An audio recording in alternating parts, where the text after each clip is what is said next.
नदी से नीर, पेड़ों से वो पाती छीन लेती है, अंधेरी रात में दीपक से बाती छीन लेती है। ये बातें राम की करती है, रावण से मिलाती है, सियासत अंधों के हाथों से लाठी छीन लेती है। नमस्कार, मैं हूं शिव पांडे और आज हम बात करने वाले हैं राजनीति की, वर्तमान राजनीतिक परिदृश्य की। अक्सर देखा जाता है कि राजनीति में जो बातें कही जाती हैं उसके उलट काम किया जाता है और कुछ ऐसा ही देखने को मिल रहा है आजकल की राजनीतिक जो चीजें दिखाई दे रही हैं उसमें। हमारे साथ में दो वरिष्ठ पत्रकार हैं। एक तरफ हमारे साथ में है शीतला तिवारी जी और दूसरी तरफ भालचंद्र पांडे जी।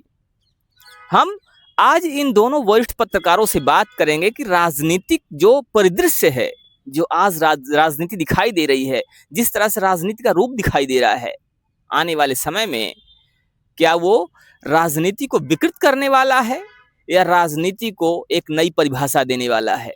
क्या राजनीति की परिभाषा बदलने वाली है और जो राजनीति अभी तक साफ सुथरी छवि वाली कही जाती थी, मानी जाती थी, राजनीति को सेवा कहा जाता था, अब उसका रूप भी बदलने वाला है? तिवारी जी, अभी हाल ही में बंगाल में चुनाव हुआ। पश्चिम बंगाल का चुनाव काफी चर्चा में रहा और साथ ही चर्चा में रही हिंदुत्ववादी राजनीति। लेकिन वर्तमान में कुछ नई नई बातें सामने आ रही हैं। वर्तमान में कुछ देखा ऐसा जा रहा है कि जो पश्चिम बंगाल का चुनाव हुआ है, जो हिंदुत्व के नाम पर चुनाव हुआ, हिंदुत्ववादी राजनीति के नाम पर चुनाव हुआ, अब उसको लेकर भी कुछ हलचल पैदा हो गई है, कुछ बदला हुआ सा रूप दिखाई दे रहा है। क्या कहते हैं इस पे आप? देखिए, सबसे पहले हमारे जितने दर्शक भाई हैं सबको बहुत-बहुत प्रणाम, नमस्कार। पांडे जी ने अभी जो बात छेड़ी है तो कि बंगाल में बहुत कुछ देखने को मिला और मुख्य जो मुद्दा है वह है जो हम ज़िक्र कर रहे हैं वह जो है गौ हत्या को लेकर के है। गौ हत्या को लेकर के पूरे देश में जो है गाय बचाएँ और गौ माता और राष्ट्र माता तमाम जो है दर्जा तो गाय माता को दिया जा रहा है। लेकिन पांडे जी इस पर जो है कुछ अस्थायी तौर पे या एक तरीके से आप समझ लीजिए कि कन्फर्म है जिसको एक तरीके से कहा जाए कि कोई निर्णय जो है वो ले नहीं पा रहे हैं ये लोग। अब सबसे बड़ा सवाल सबसे पहले आप थोड़ा-सा पीछे चलिए कि कहा ये गया था कि 4 मई तक जो है स्टॉक की कोई कमी नहीं है। यानी 4 मई चूँकि रिजल्ट आया था बंगाल का, उसके पहले कहा गया कि तेल, डीजल, पेट्रोल इसकी कोई कमी नहीं है। और जैसे 4-5 मई बीता तो उसके बाद जो है वो उलट-फेर हो गया। अब जो है तेल की भी कमी हो गई, स्टॉक भी कमी है। अब जो है मौजूदा वक़्त की जो सरकार के लोग हैं, जो पार्टी के लोग हैं, वो कह रहे हैं कि भैया ऐसा है तेल जो है कम यूज़ करिए, ई-रिक्शे से चलिए और चल भी रहे हैं, लोग फ़ोटो भी खिंचा रहे हैं। अब वहीं जो है सबसे बड़ा जो मुद्दा फिर आया है कि गौ हत्या को लेकर के। आपने कहा कि चल भी रहे हैं, फोटो खिंचा रहे हैं। बिल्कुल। तो क्या वास्तव में चल रहे हैं या सिर्फ फोटो खिंचा रहे हैं? नहीं, यानी फ़ोटो वो केवल रीलबाज़ी एक तरीके से जो है और रील करके उसमें जो है सोशल मीडिया पे अपना फ़ोटो डाल रहे हैं, ई-रिक्शा पे बैठ करके और सीएनजी वाली कोई गाड़ी पे बैठ करके इस तरीके मतलब कि ताकि कई पैदल तो ऐसे भी तिवारी जी वायरल हुई कि आगे नेताजी ई रिक्शा पर चल रहे हैं, मंत्री जी ई रिक्शा पर चल रहे हैं, पीछे उनका काफिला चल रहा है 10-10 गाड़ियों का। ऐसी भी वीडियोस कई वायरल हुई हैं। लोगों ने कहा नहीं, कि दरअसल उसमें क्या हुआ था पांडे जी कि वो वीडियो वायरल तो ज़रूर हुआ है, लेकिन क्या है कि उसमें उन्होंने सोचा था कि साहब जो है खुश हो जाएँगे। साहब को खुश करने के चक्कर में लेकिन साहब को खुश करने के चक्कर में, काफ़िला निकालने के चक्कर में कई लोगों की जो है मंत्रीगिरी भी चली गई। उन लोग जो है इसी चक्कर में फँस गए। लेकिन जो मुख्य मुद्दा जो बंगाल में इस समय है कि गौ हत्या के को लेकर के, दरअसल आपने देखा होगा तमाम वीडियो में जो है मुसलमानों ने साफ तौर पे ये कहा है कि हम लोग चाहते हैं कि गाय को जो है राष्ट्र माता का जो है दर्जा दिया जाए। वो लोग कह रहे हैं कि इसको राष्ट्र माता दरअसल आपने ये देखा था कि माघ मेला 2026 जो था 25 महाकुंभ, उसके बाद से लेकर के तमाम जो है ये जो अब मुक्तेश्वरानंद शंकराचार्य जी इन्होंने ये आवाज़ उठाई गौ हत्या को लेकर के। लेकिन सरकार जो है जिस तरह से कान में तेल डाल करके और चुपचाप बैठी हुई है, तो सरकार अब क्या करना चाहती है? लेकिन अब सरकार बंगाल को लेकर के जब मुस्लिम लोगों ने आवाज़ उठाई, मुस्लिमों ने ये साफ तौर पे कहा, भैया हम गाय खरीदेंगे ही नहीं। अभी मुक्तेश्वरानंद सरस्वती जी ने एक बात और कही है कि उन्हें भी मुस्लिम समाज की तरफ से काफी सपोर्ट मिल रहा है और मुस्लिम समाज के लोग कह रहे हैं कि हाँ, गाय को राष्ट्रमाता घोषित किया जाना चाहिए या गाय को लेकर जो उन्होंने आंदोलन छेड़ा हुआ है उसको लेकर लिखित में लोग सपोर्ट कर रहे हैं, ऐसा उनका दावा है। और अभी हाल ही में वो प्रयागराज भी आए थे और प्रयागराज में वो दिखा भी रहे थे कि अभी हम कई विधानसभाओं में गए और जब हम विधानसभाओं में जाकर लोगों से बात कर रहे थे तो लोगों ने हमें ये चीजें लिखित में दी हैं, साइन करके दी हैं और उनका ये दावा है कि मुस्लिम पक्ष का भी सपोर्ट मिल रहा है जैसा आप कह रहे हैं। पांडे जी, ये जो है 100% जो आप कह रहे हैं सही है। मैं आपको बता दूं कि मुस्लिम पक्ष के, मुस्लिम के लोगों की बात नहीं है, मुस्लिम के चर्चित जो उनके जो इमाम, जो धर्म उनका होता है इस्लाम, उसके जो है चर्चित धर्मगुरु जो उनके हैं, उनका कहना है कि भैया ऐसा है कि हमारे लोग जो है गाय नहीं खरीदेंगे, आप जो है गाय को राज्यमाता, राष्ट्रमाता का दर्जा जो है उसको दीजिए, हम लोग नहीं।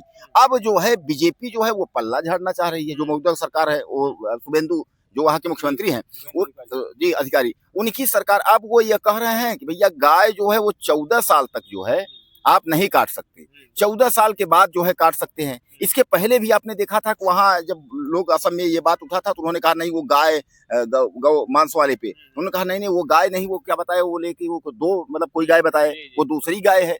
भैया गाय में भी प्रकार है कि नहीं, ये गाय नहीं है वो गाय। अब यहाँ बता रहे हैं कि 14 साल तक जो है उसको नहीं काट सकते, और 14 साल बाद, यानी 14 साल तक तो वो जो है राष्ट्रमाता है, और 14 साल के बाद फिर क्या हो जाएगी, वो जब बूढ़ी माँ हो जाएगी तो उसके बाद उसको राष्ट्रदासी हो जाएगी, उसको कुछ भी किया जा सकता है। तो अब मुद्दा ये है कि 14 साल तक गाय नहीं काट सकते, और 14 साल से जो ज्यादा बड़ी गाय है, 14 साल से ज्यादा उम्र की गाय है, उसको काट सकते हैं क्या?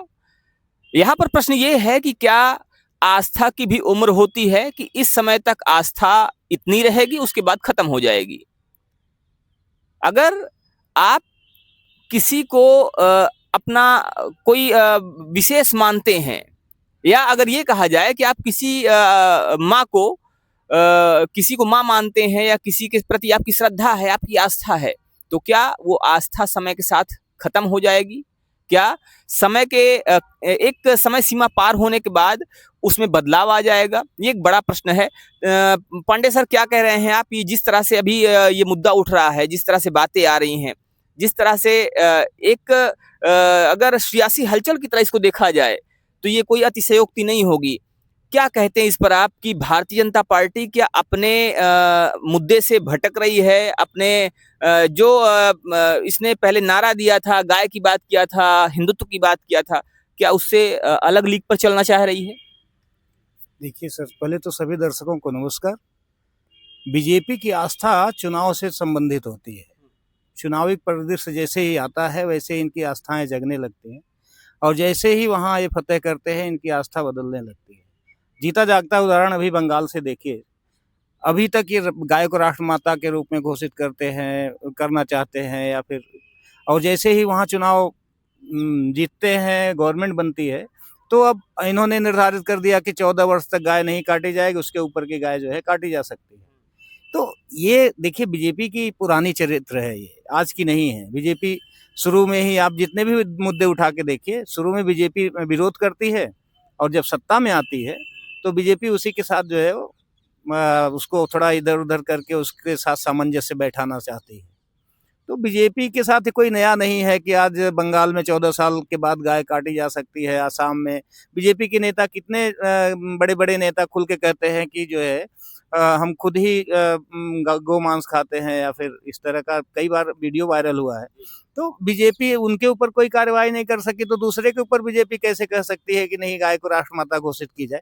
और बीजेपी यही गाय के मुद्दे पर ही नहीं, बीजेपी जितने भी मुद्दे उठाई, आप महंगाई को ले लीजिए, सबसे बड़ा मुद्दा जो है जीएसटी का हुआ करता था। कभी जब कांग्रेस 3 स्लैब में लाना चाहती थी, बीजेपी उस समय, बीजेपी के बड़े बड़े चेहरे जो आज प्रधानमंत्री हैं, खुद इसके विरोध में आ गए, और उन्होंने कहा कि नहीं, अगर ये होगा तो हम इसको मानने के लिए तैयार नहीं है, नहीं मानेंगे।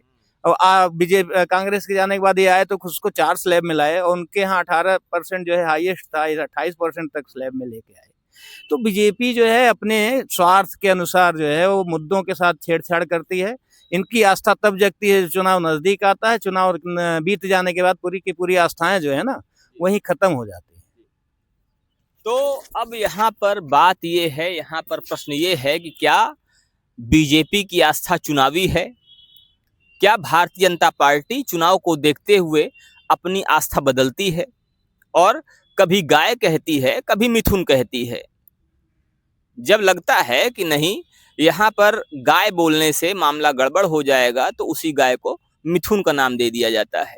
तो फिलहाल इस पर आपकी क्या राय है? आप अपनी राय जरूर दीजिएगा। बने रहिए हमारे साथ खबरों का अपडेट के लिए। जय हिंद।